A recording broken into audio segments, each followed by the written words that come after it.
اللہ نے اس صورت میں اپنی نعمتیں بیان کی. جعل لکم اللیل لباسا, اس نے رات کو تمہارے لیے لباس بنایا. وجعل النوم سباتا, نیند کو کنیکشن کٹنے کا ذریعہ بنایا, ڈسکنیکٹ. جب ہم جسم سے محنت کرتے ہیں, چلتے ہیں, ٹانگوں کو تھکاوٹ ہوتی ہے, تو ٹانگوں کی تھکاوٹ دور کرنے کا طریقہ کیا ہے؟ چلنا چھوڑ دیں. ہاتھوں سے وزن اٹھاتے ہیں, تھک جاتے ہیں, ہاتھ کی تھکاوٹ دور کرنے کا طریقہ کیا ہے؟ وزن اٹھانا چھوڑ دیں. لیکن کھوپڑی تو سارا دن سوچتی رہتی ہے, اس کو آرام کیسے دیں گے؟ سوچنا چھوڑ دیں. تو یہ اپنے اختیار میں ہے بھائی چل رہے ہو, بیٹھ جاؤ, ٹانگیں تھوڑی دیر میں ریلیکس ہو جائیں گی. سوچنا چھوڑو کہ میں سوچوں گا نہیں اب, تاکہ دماغ کو سکون ملے. دنیا چھوڑ دے گا آدمی لیکن سوچنا نہیں چھوڑ. آواز صاف آ رہی ہے؟ دنیا چھوڑ دے گا انسان لیکن سوچنا نہیں چھوڑ سکتا. جتنا سوچنا چھوڑیں گے اتنا اور سوچیں گے. اور پنجاب والے کہتے ہیں سچی پہ آتے بندہ گیا, اسی کہتے ہیں نا, سچی پہ, پتہ نہیں سنا تھا ہم نے, سچی پہ آتے بندہ گیا. تو اللہ کا کتنا بڑا کرم ہے. اللہ فرماتے ہیں تم آرام کے لیے لیٹتے ہو, ہم تم پر نیند کو مسلط کر کے تمہارے دماغ کا کنیکشن جو تار ہے نا وہ دنیا سے لیڈ ہی کاٹ دیتے ہیں اللہ تعالیٰ. لیڈ کیا ہو گئی, کیسا خراٹے لے کے پڑا ہوا ہوتا ہے کئی گھنٹے, کبھی ادھر کروٹ کبھی ادھر کروٹ. اس کے بعد جب صبح اٹھتا ہے کیسا دماغ فریش.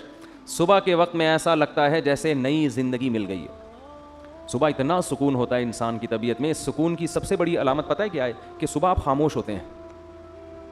جو انسان سکون میں نہیں ہوتا نا وہ بولتا بہت ہے, اور جو سکون میں ہوتا ہے وہ کیا ہوتا ہے؟ بولو نا, ابھی تو بولنے کا ٹائم ہے. یہ ثابت کر رہے ہیں کہ ہم سکون میں ہیں. دیکھو صبح فریش ہوتا ہے نا ذہن, تو فجر کی نماز میں آپ آ کے دیکھیں نمازی چپ چاپ بیٹھے ہوئے ہوں گے, تمیز سے, اور آدمی منہ نیچے کر کے بیٹھا ہوا ہوگا آرام سے.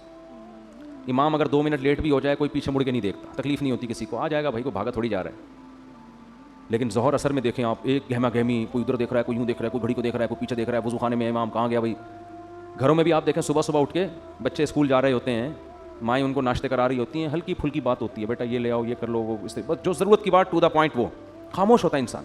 صبح اٹھیں آپ, منہ دھوئیں, چائے وائے پئیں یا ناشتہ کریں, اس کے بعد کوئی آ کے باتیں کرنا شروع کر دیں, انسان کو غصہ آتا ہے. چپ کر کے بیٹھو آرام سے یار, صبح کے ٹائم پہ کیا لگائی ہوئی ہے, کہتے ہیں نا. اس لیے کہ دماغ میں کیا ہوتا ہے؟ سکون. تو یہ جو انسان ہے نا, یہ جتنا سکون میں ہوگا اتنا خاموش ہوگا. لوگ الٹا سمجھتے ہیں کہ جتنا بولو گے اتنا سکون ملے گا. ایسا نہیں ہے. بولنا بے سکونی کی علامت ہے اور بے وقوفی کی بھی علامت ہے. بچے زیادہ بولتے ہیں کیونکہ بے وقوف ہوتے ہیں. ہر وقت بولتے رہیں گے کہ نہیں بولتے رہیں گے؟ ابو یہ کیا ہے, ابو یہ کیوں, میں کیوں کرتے رہیں گے, میں کیا پالوں, میں کیا کروں, مجھے یہ چاہیے, مجھے وہ چاہیے. جب تھوڑے بڑے ہوتے ہیں تو چپ کر کے آرام سے کونے میں بیٹھے رہتے ہیں. ہمارے حضرت مفتی رشید احمد صاحب رحمہ اللہ تعالیٰ کی محفل میں جب ہم پہلی مرتبہ گئے, حضرت کی آدھا گھنٹہ محفل ہوتی تھی, تو ہم جب جا کے بیٹھے ہیں تو وہ ہمارا خیال تھا آتے ہی باتیں کرنا شروع کر دیں گے. وہ آدھا گھنٹہ خاموش بیٹھے رہے, چپ بالکل. ہم کالج سے نکل کے گئے تھے, ہم نے یہ ماحول کبھی دیکھا ہی نہیں تھا. ہم بھی جا کے چپ کر گئے, ہمیں بولتے ہوئے اب ڈر لگ رہا ہے, ہم بھی چپ کر کے تمیز سے بیٹھ گئے وہاں. آدھا گھنٹہ وہ چپ بیٹھے رہے, تھوڑا دائیں دیکھا بائیں دیکھا, پھر اپنے کوئی تحریر تھی ان کے ہاتھ میں, تھوڑی سی اس پہ نظر کی, پھر چپ, پھر کسی کو دیکھ کے تھوڑا سا مسکرائے. ہم نے کہا بولیں گے کچھ, بس مسکرانے پہ اکتفا کیا. بھئی یہ مس کال ہے, فی الحال اتنا کافی ہے, ٹھیک ہے نا. یہ خاموش پیغام تھا, پتہ نہیں کیا پیغام دیا انہوں نے. آدھے گھنٹے کے بعد واپس چلے گئے. ہم نے کہا یہ کیسی محفل ہے بھائی. لیکن عجیب بات یہ کہ سکون ہمیں اتنا ملا شاید زندگی میں کبھی نہ ملا ہو.